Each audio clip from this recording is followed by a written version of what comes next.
Hi my dear student, ನಮಸ್ತೆ ಎಲ್ರಿಗೂ. Last ಕ್ಲಾಸಲ್ಲಿ ಇದು ಲೆಸನ್ದು ಕ್ಲೋಸ್ ಆಗಿತ್ತು. ಒಂದು ಹೋಮ್ವರ್ಕ್ ಕೊಟ್ಟಿದ್ದೆ ನಿಮಗೆ.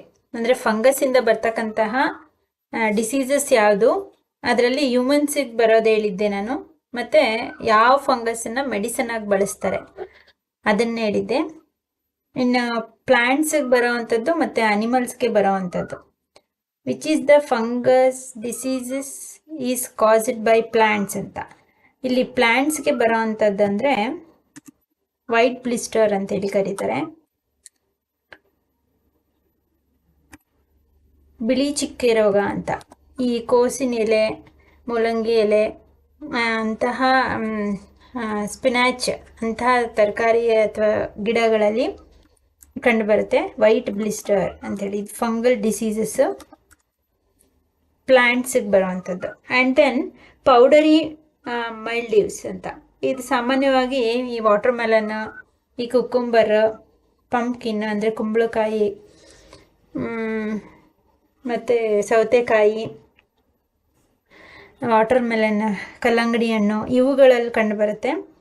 ಇದು ಪ್ಲ್ಯಾಂಟ್ಸ್ಗೆ ಬರೋ ಅಂಥದ್ದು white blister and powdery ಮೈಲ್ಡ್ಯೂಸ್.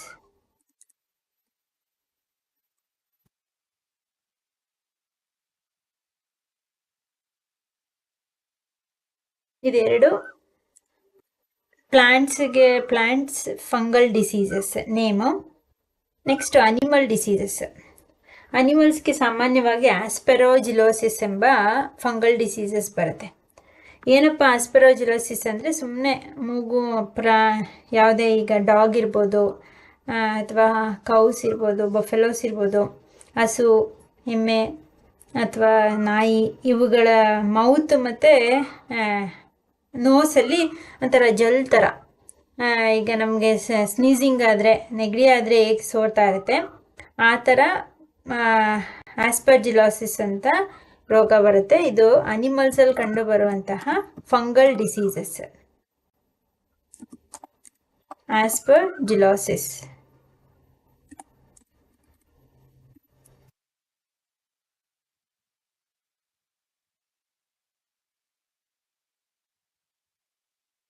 Okay, ಇನ್ನೊಂದಿದೆ ಈಸ್ಟ್ ಕ್ಯಾಂಡಿಡಾ ಅಂತ. ಇದು ಈಸ್ಟ್ ಕ್ಯಾಂಡಿಡಾ ಅಂದರೆ ಸಾಮಾನ್ಯವಾಗಿ ಓರಲ್, ಮೌತಲ್ಲಿ ಸರಿಯಾಗಿ ಬ್ರಷ್ ಮಾಡದೆ ತುಂಬ ಯೆಲ್ಲೋಯಿಶ್ ಆಗಿರೋದು, ಅಲ್ಲಿ ಈಸ್ಟ್ ಫಾರ್ಮೇಷನ್ ಆಗುತ್ತೆ. ಇದು ಅನಿಮಲ್ಸ್ಗೂ ಬರುತ್ತೆ. ಅಂದರೆ all, not only for animals, even humans ಅವರಲ್ಲೂ ಸಹ ಇದು ಕಂಡು ಬರುತ್ತೆ. ಈಸ್ಟ್ ಕ್ಯಾಂಡಿಡಾ ಅಂತೇಳಿ ಕರೀತಾರೆ. ಅದು ಓರಲ್ಗೆ ಇನ್ಫೆಕ್ಷನ್ ಮಾಡುತ್ತೆ. ಇದಿಷ್ಟು. ನೆಕ್ಸ್ಟ್ ಎಕ್ಸಸೈಸ್ ಹೋಗೋಣ. ಕ್ವೆಶನ್ ಆನ್ಸರ್ನ ಸಾಲ್ವ್ ಮಾಡೋಣ. ಏನಾದರೂ ಡೌಟ್ಸ್ ಇದ್ದರೆ ಡಿಸ್ಕ್ರಿಪ್ಷನಲ್ಲಿ ಹಾಕಿ. ಇಲ್ಲಿ ಕೀವರ್ಡ್ಸ್ ಇದೆ. Every lesson you should once read the what you have to learn. ಈ ಲೆಸನಲ್ಲಿ ಏನು ಓದಿದ್ರಿ ಅಂತೇಳಿ ಆ ಲೆಸನ್ನ ಲಾಸ್ಟ್ ಈ ಬ್ಲೂ ಬಾಕ್ಸಲ್ಲಿ ಕೊಟ್ಟಿರ್ತಾರೆ.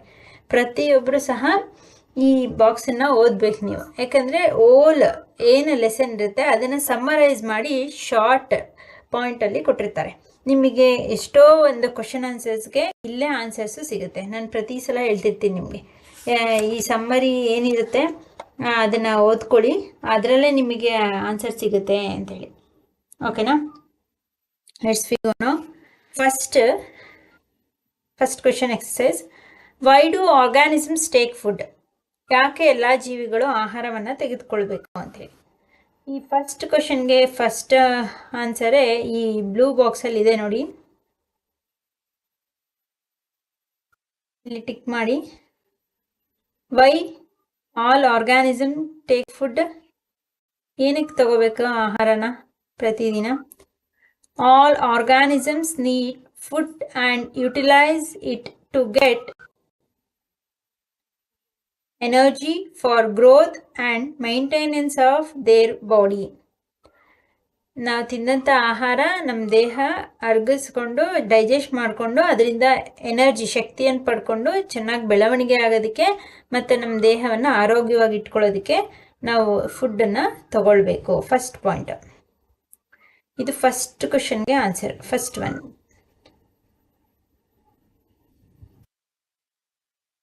ಸೆಕೆಂಡ್ ಪಾಯಿಂಟು, ಇದು ಫಸ್ಟ್ ಕ್ವಶನ್ ಆನ್ಸರ್ಗೆ. ಗ್ರೀನ್ ಪ್ಲಾಂಟ್ಸ್, ಹಾಗಾದರೆ ಆಲ್ ಲಿವಿಂಗ್ ಆರ್ಗಾನಿಸಮ್ಸ್ ಅಂದರೆ ಪ್ಲಾಂಟ್ಸ್ ಆ್ಯಂಡ್ ಅನಿಮಲ್ಸ್ ಎರಡೇ. ಅದರಲ್ಲಿ plants synthesise food for themselves by the process of photosynthesis. They are autotrophs. ಹಾಗಾದರೆ ಅದರಲ್ಲಿ ಸಸ್ಯಗಳು ಸ್ವಲ್ಪ ವಿಶೇಷವಾಗಿದೆ. ಯಾಕೆ ಹೇಳಿ? They can prepare their own food with the help of water, the process of photosynthesis. Photosynthesis ಎಂಬ ಪ್ರೋಸೆಸ್ ಮೂಲಕ ತನ್ನ ಆಹಾರವನ್ನು ತಾನೇ ತಯಾರಿಸ್ಕೊಳ್ಳುತ್ತೆ. So the all plants are called what? Autotrophs ಅಂತೇಳಿ ಕರಿತೀವಿ. ಈ ಎರಡೂ ಪಾಯಿಂಟ್ಸನ್ನು ನೀವು ಫಸ್ಟ್ ಕ್ವಶನ್ ಆನ್ಸರ್ಸ್ಗೆ ಬರೀಬೇಕು. ಓಕೆನಾ? Okay, next we go now. Second question, distinguish between a parasite and saprotrophs. ನೆನ್ನೆ ತಾನೇ ಮಾಡಿದ್ದೀನಿ. ಪ್ಯಾರಾಸೈಟ್ ಅಂದರೆ ಪರಾವಲಂಬಿ, ಸ್ಯಾಪ್ರೋಟ್ರೋಫ್ಸ್ ಅಂದರೆ ಕೊಳೆ ತಿನ್ನಿಗಳು ಅಂತ. ಇದೆರಡಕ್ಕೂ ಏನು ಡಿಫ್ರೆನ್ಸು ಅಂತೇಳಿ ಬರಿಬೇಕು ನೀವು. ಇದೆ ಸಿಮಿಲರ್ ಪಾಯಿಂಟು ಇದೆ, ಹಾಗೆ ಇದರಲ್ಲಿ ಇವೆರಡಕ್ಕೂ ಡಿಫ್ರೆನ್ಸಸ್ಸು ಇದೆ. ಇಲ್ಲಿ ಟೆಕ್ಸ್ಟ್ ತೊಗೊಂಡ್ಬಿಡ್ತೀನಿ ನಾನು, ನೀವು ಅದನ್ನು ನೋಟ್ ಮಾಡ್ಕೊಳ್ಳಿ. ಡಿಫ್ರೆನ್ಸಸ್ನ ಬರಿತಾ ಹೋಗ್ತೀನಿ ನಾನು. ಸೆಕೆಂಡ್ ಕ್ವೆಶನ್ಗೆ ನೀವು ಅದನ್ನು ನೋಟ್ ಮಾಡ್ಕೊಳ್ಳಿ. ಇಲ್ಲಿ ಪ್ಯಾರಾಸೈಟ್, ಫಸ್ಟ್ ಪ್ಯಾರಾಸೈಟ್ ತಗೊಳ್ಳೋಣ. ಪ್ಯಾರಾಸೈಟ್ಸ್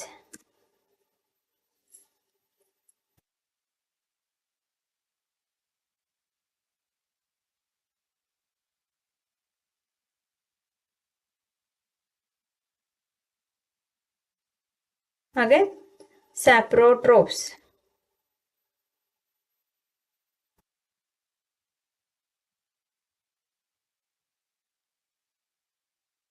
ಸ್ಯಾಪ್ರೋಟ್ರೋಫ್, ಓಕೆನಾ? ನೆಕ್ಸ್ಟ್ ಪ್ಯಾರಾಸೈಟಿಗೆ ಬನ್ನಿ. ಇಲ್ಲಿ ಫಸ್ಟ್ ಪಾಯಿಂಟ್ ಏನು? ಪ್ಯಾರಾಸೈಟ್ ಅಂದರೆ the organism take food from other organism. Saprotroph ಅಂದ್ರೆ organism take food from dead and decaying matter ಅಲ್ವಾ? ಡಿಸ್ಟಿಂಗ್ವಿಷ್ ಅಂದರೆ ಡಿಫ್ರೆನ್ಸ್ ಅಂತ. ಡಿಫ್ರೆನ್ಸ್ ಬಿಟ್ವೀನ್ ಪ್ಯಾರಾಸೈಟ್ ಆ್ಯಂಡ್ ಸ್ಯಾಪ್ರೋಟ್ರೋಫ್ಸ್ ಅಂತ ಕೇಳಿದ್ರು ಅದೇನೆ, ಡಿಸ್ಟಿಂಗ್ವಿಷ್ ಬಿಟ್ವೀನ್ ಅಂತ ಕೇಳಿದ್ರು ಅದೇನೆ, ಡಿಫ್ರೆನ್ಸ್ ಬಿಟ್ವೀನ್ ಅಂತ ಕೇಳಿದ್ರು ಸೇಮ್ ಮೀನಿಂಗೆ. ಓಕೆ, ಪ್ಯಾರಾಸೈಟ್ ಅಂದರೆ ನೋಡೋಣ. ಪ್ಯಾರಾಸೈಟ್ ಅಂದರೆ parasites live on or in a host and get their food at the expense of their host. Host ಅಂದರೆ ಚಿತ್ರ ತೋರಿಸಿದ್ದೆ ನಿಮಗೆ ಪಾಠ ಮಾಡಬೇಕಾದ್ರೆ. Yellow colour wiry like plant ಇರುತ್ತೆ, ಅದು ದೊಡ್ಡ ಮರಕ್ಕೆ ಕ್ಲೈಂಬ್ ಆಗಿರುತ್ತೆ, ಅದನ್ನೇ ಹೋಸ್ಟ್ ಪ್ಲಾಂಟ್ ಅಂತೇಳಿ ಕರಿತೀವಿ. ಎಲ್ಲಿ ವಾಸ ಮಾಡುತ್ತೆ? Parasite leave. ಒಂದೊಂದೇ ಪಾಯಿಂಟ್ ಸಾಕು, ವಿತ್ ಎಕ್ಸಾಂಪಲ್ ಅಂತ ತಗೊಳ್ಳೋಣ. Leave on a host, leave on a host and get their food, get their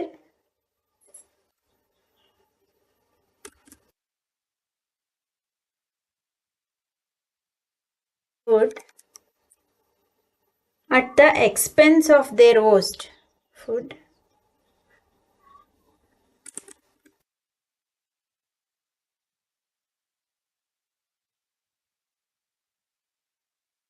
at the expense of their host.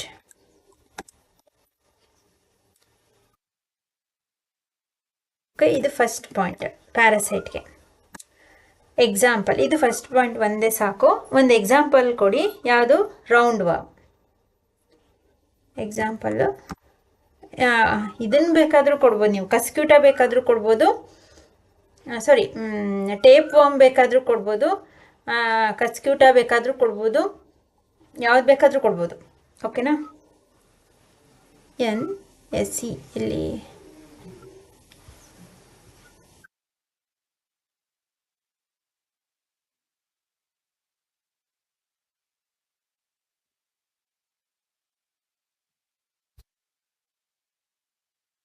ನಾನು ಎರಡೇ ಕೊಟ್ಟಿರ್ತೀನಿ example.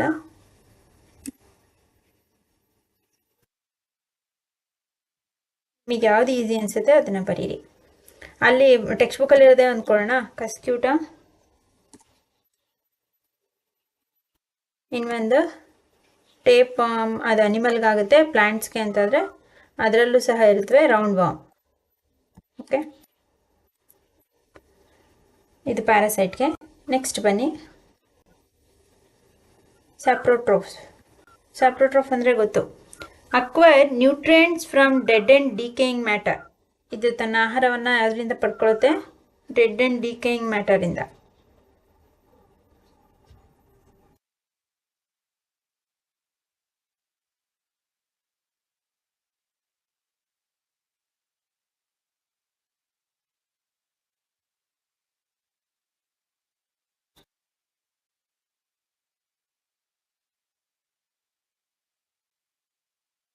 Acquire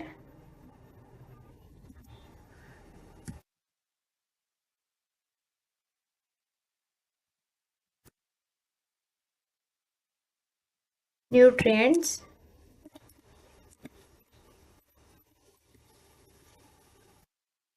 from dead and decaying matter.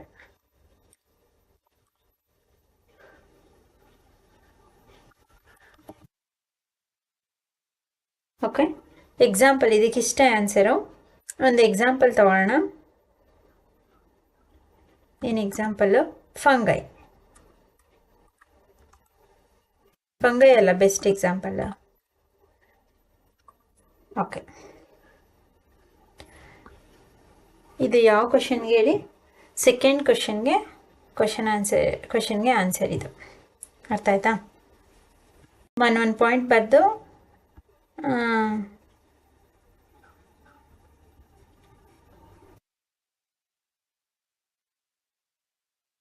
Example ಕೊಡಿ ಸಾಕು.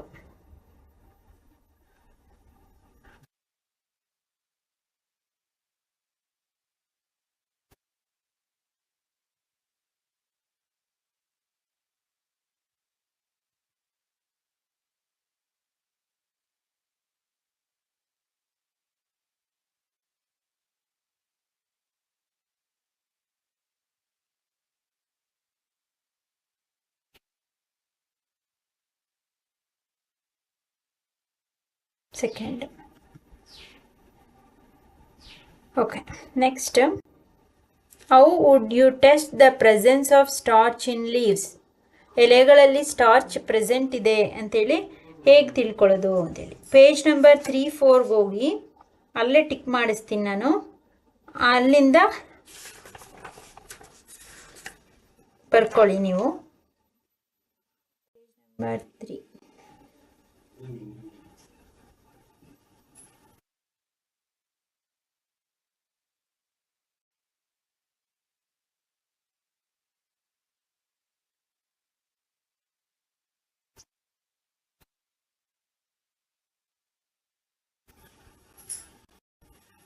ಇಲ್ಲಿದೆ ನೋಡಿ, ಆಕ್ಟಿವಿಟಿ 1.1 ಇಲ್ಲಿಂದನೇ. ಇದು ಆಲ್ರೆಡಿ 6th ಓದಿರ್ತೀರ ನೀವು. 2 ಪಾಟನ್ನು ತಗೊಳ್ಳೋದು, ಒಂದನ್ನು ಸನ್ಲೈಟ್ಗೆ ಇಡೋದು, ಇನ್ನೊಂದಿನ ಡಾರ್ಕ್ ರೂಮಲ್ಲಿ ಇಡೋದು, 3-4 ಡೇಸ್ ಬಿಟ್ಟು 2 ಪಾಟದ ಎಲೆಗಳು ಅಯೋಡಿನ್ ಟೆಸ್ಟ್ ಮಾಡಿದ್ರೆ ಅದರಲ್ಲಿ ಬ್ಲೂ ಬ್ಲ್ಯಾಕ್ ಕಲರ್ ಬರುತ್ತೆ. ಯಾವುದು? ಸನ್ಲೈಟಲ್ಲಿ ಇಟ್ಟಿರ್ತಕ್ಕಂತಹ ಪ್ಲ್ಯಾಂಟ್ ಲೀಫಲ್ಲಿ. ಡಾರ್ಕ್ ರೂಮಲ್ಲಿ ಇಟ್ಟಿರ್ತಕ್ಕಂಥದ್ರಲ್ಲಿ ಬರಲ್ಲ. So starch present and absent ಅಂತ ಗೊತ್ತಾಗುತ್ತೆ ಅಷ್ಟೇ. ಅದು ಇಲ್ಲಿವರೆಗೆ ಬರೀರಿ. 3rd ಒನ್ಗೆ ಇದು ಇಲ್ಲ ಸಿಂಪಲಾಗಿ ನಾನು ಈಗ ಹೇಗೆ ಹೇಳಿದೆ ಅದನ್ನು ಸಹ ಬರೀಬೋದು. ಇಷ್ಟನ್ನು ಬರೆದು the iodine test again on its leaves. ಅದಾದಮೇಲೆ put iodine solution on the observation ಬರೆದು ಬಿಡೋಣ. ಇಲ್ಲಿ ಥರ್ಡ್ ಒನ್ಗೆ ಇಲ್ಲಿ ಬರಿತೀನಿ ನಾನು. ಅದಷ್ಟು ಬರೆದು ಅದ್ರ ಜೊತೆಗೆ ಇದನ್ನು ಬರೀರಿ. ಏನು the iodine solution on the leaf, the blue-black color will be observed in the leaves of the plant kept in sunlight.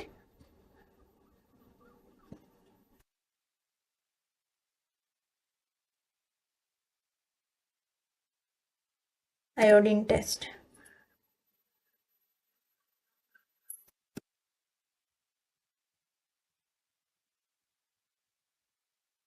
ಏನು ಅಯೋಡಿನ್ ಟೆಸ್ಟಲ್ಲಿ ಅಯೋಡಿನ್ ಸೊಲ್ಯೂಷನ್ನ ಹಾಕಿದ ತಕ್ಷಣ ಏನಾಗುತ್ತೆ,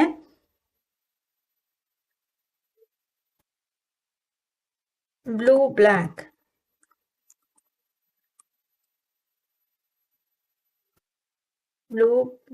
color will be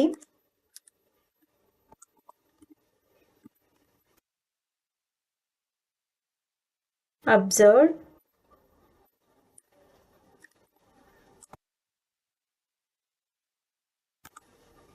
on the plant kept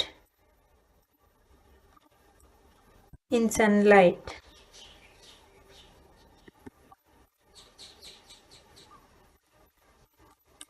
ಯಾವುದು ಪಾಟ್ ಸನ್ಲೈಟ್ಗೆ ಇಟ್ಟಿರ್ತೀರಾ ಆ leaves ಗೆ iodine solution ಹಾಕಿದ್ರೆ blue black colour ಬರುತ್ತೆ. ಓಕೆನಾ. ನೆಕ್ಸ್ಟ್ ಅದೇ ಥರ ಇದೇ ವಿಲ್ ನಾಟ್ ಬಿ ಅಂತ ಸೇರಿಸೋದಷ್ಟೇ, but I will write short form as like. ಅದೇ ಥರ leaves of plants kept in dark room, leaves of plant kept in dark room,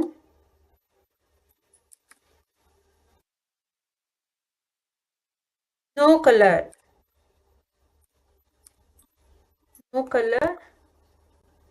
found in these leaves. Okay, ಈ ಥರ ಬೇಕಾದರೂ ಬರಿಬೋದು. ಓಕೆನಾ. ಇದಿಷ್ಟು ಥರ್ಡ್ ಒನ್ಗೆ ಆನ್ಸರು. ಈ ಬ್ರ್ಯಾಕೆಟ್ ಹಾಕ್ಸಿದ್ದೀನಲ್ಲ ಇಷ್ಟು ಬರೆದು ಇದನ್ನು ಕಂಪ್ಲೀಟ್ ಮಾಡಿ, ಇಲ್ಲ ಅದಕ್ಕೆ ಬೇಕಾದರೂ ಜಾಯಿನ್ ಮಾಡ್ಬೋದು ನೀವು. ಓಕೆ.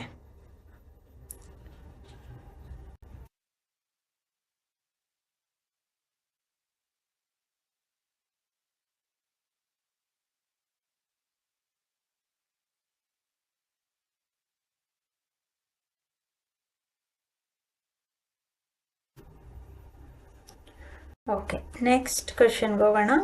Fourth one.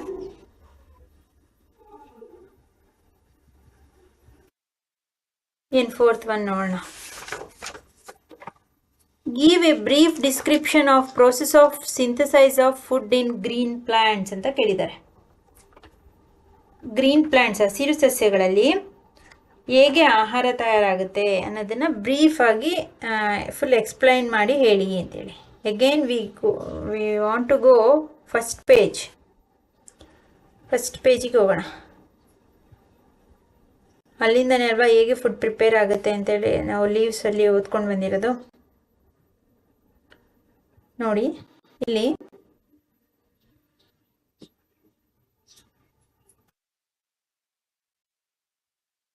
ಒನ್ 1.2 ನಲ್ಲಿ ನೋಡಿ, 1.2 ನಲ್ಲಿ ವಾಟರ್, ಈ ವಾಟರಿಂದ ತಗೊಳ್ಳಿ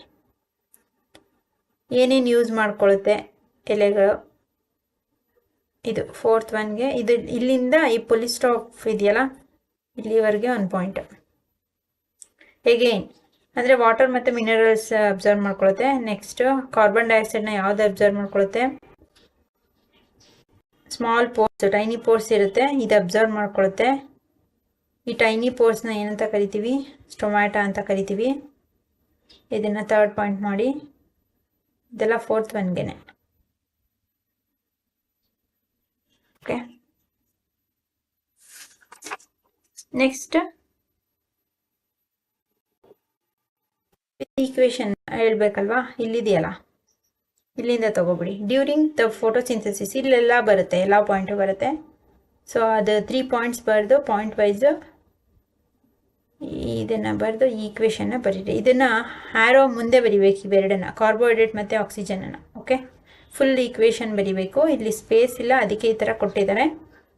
ಇದಿಷ್ಟು ಈ ಈಕ್ವೇಷನ್ವರೆಗೂ 4th ಕ್ವಶನ್ಗೆ ಆನ್ಸರ್. ಓಕೆ,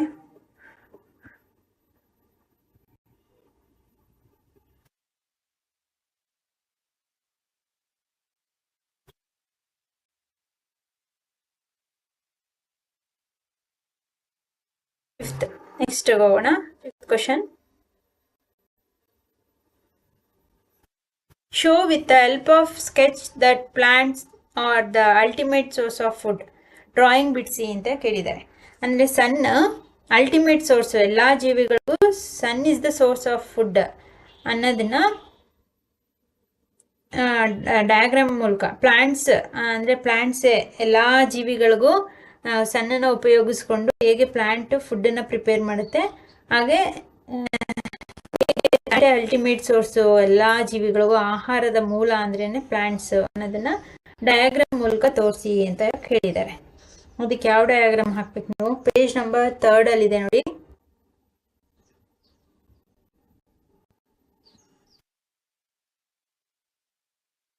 ಇದು ಈ ಡಯಾಗ್ರಾಮ್ನ ಹಾಕ್ಬೇಕು. ಇದು 5th ಕ್ವಶನ್ಗೆ ಡಯಾಗ್ರಾಮ್.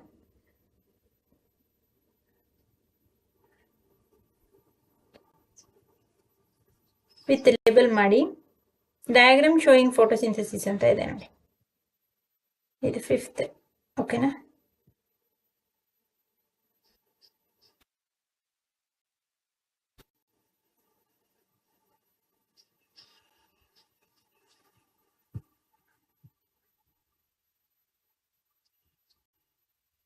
ಹಾಗೆ ನೆಕ್ಸ್ಟ್ ಹೋಗೋಣ, 6th ಕ್ವಶನ್.